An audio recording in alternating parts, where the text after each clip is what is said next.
রাজধানীর ৩০০ ফিটে গাড়ি চাপায় বুয়েট শিক্ষার্থী নিহতের ঘটনায় নারায়ণগঞ্জের রূপগঞ্জ থানায় মামলা হয়েছে। আসামি করা হয়েছে সাবেক সেনা কর্মকর্তার ছেলে মুবিন চৌধুরী সহ ৩ জনকে।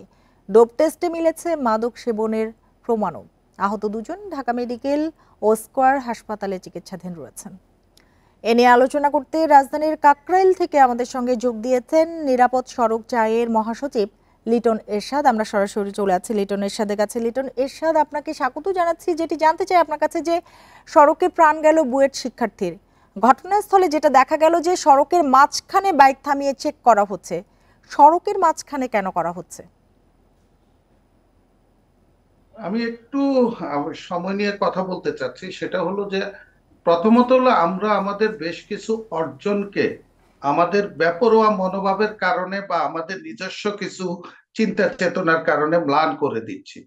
সেটা হলো যেমন ধরেন আমরা ফ্লাইওভার গুলোতে যখন হয় তখন আমরা এটার যে ব্যবহার রীতি বা ব্যবহার বিধি এ সম্পর্কে অভ্যস্ত হই না বলে দেখেন ফ্লাইওভার গুলোতে এরকম অনাকাঙ্ক্ষিত। তারপর ঢাকা মাওয়া যে এক্সপ্রেস ওয়ে, এই এক্সপ্রেস ওয়ে তো দেখেন যে এক্সপ্রেস ওয়েতে কিভাবে ইউজ করতে হবে ইউজ টুর জায়গাগুলো। এবং এই যে ৩০০ ফিটের রাস্তাটা এশিয়ার মধ্যে একটা অন্যতম নিদর্শন বলা হচ্ছে, কিন্তু সেখানে এই ঘটনাই না, এর আগেও বেশ কিছু ঘটনা ঘটেছে। তো আমাদের প্রথম কথা হলো যে আমরা যারা ইউজ টু, যারা আমরা রোডগুলো ইউজ করছি, যারা আমরা এই ধরনের স্থাপনার সাথে হচ্ছি, সেখানে আমাদেরকে সেভাবে যারা আমরা ইউজ করব তাদেরকে তৈরি করা হচ্ছে না। এটা হলো সবচেয়ে বড় অন্তরায়, ফার্স্ট। আর দ্বিতীয় কথা হলো এই জায়গাগুলোর যে আইন শৃঙ্খলা পরিস্থিতি, নিরাপত্তা চৌকি থাকবে, এটা খুব স্বাভাবিক।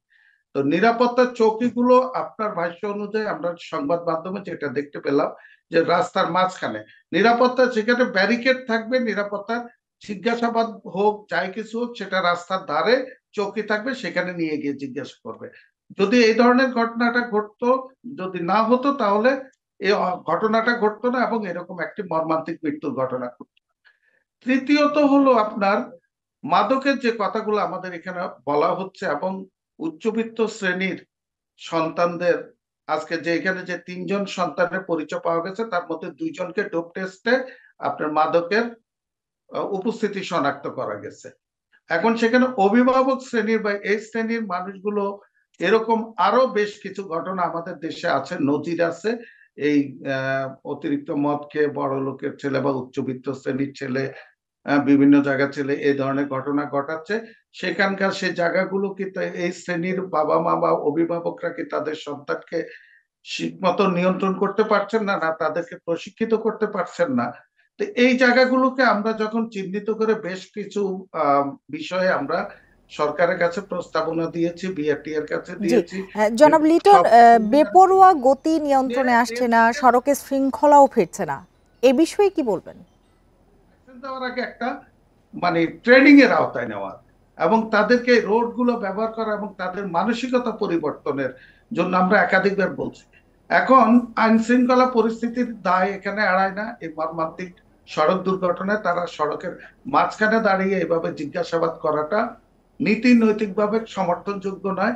তদ্রূপ ওই রাস্তাতে এরকম একটা স্পিডে একটা গাড়ি মদ পান করে কিভাবে এত স্পিডে ৩ জন ছেলে গাড়ি চালিয়ে আসে, যেখানে বাংলাদেশের গতি ব্যবস্থাপনার একটা অলরেডি নির্দেশিকা দেওয়া হয়েছে, আইন শৃঙ্খলা রক্ষাকারী বাহিনী সেটা জানে এবং সেই গতি ব্যবস্থাপনা কোথায় কতটুকু কত গতিতে গাড়ি চলবে সেটা একটা নির্দেশনা, সেটা মানা হচ্ছে কিনা এবং সেটার জন্য পর্যাপ্ত টেকনিক্যাল সাপোর্ট এইসব রাস্তাগুলোতে বা এইসব সড়কগুলোতে ইমপ্লিমেন্ট করা হয়েছে কিনা সেই জায়গায়। এগুলা যদি না করা হয় এরকম অনাকাঙ্ক্ষিত ঘটনাগুলো ঘটতেই থাকে।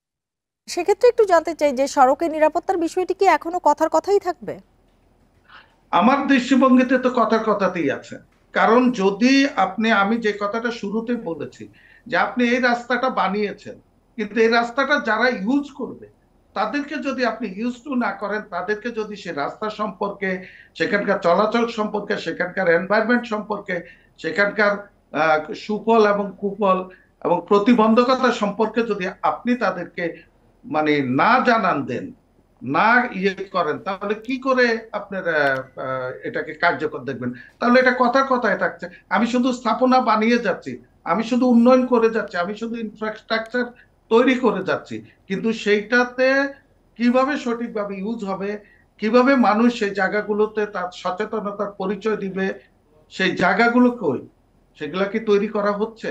আপনি গণমাধ্যম কর্মী, আমরাও সড়কের নিরাপত্তা নিয়ে কাজ করছি।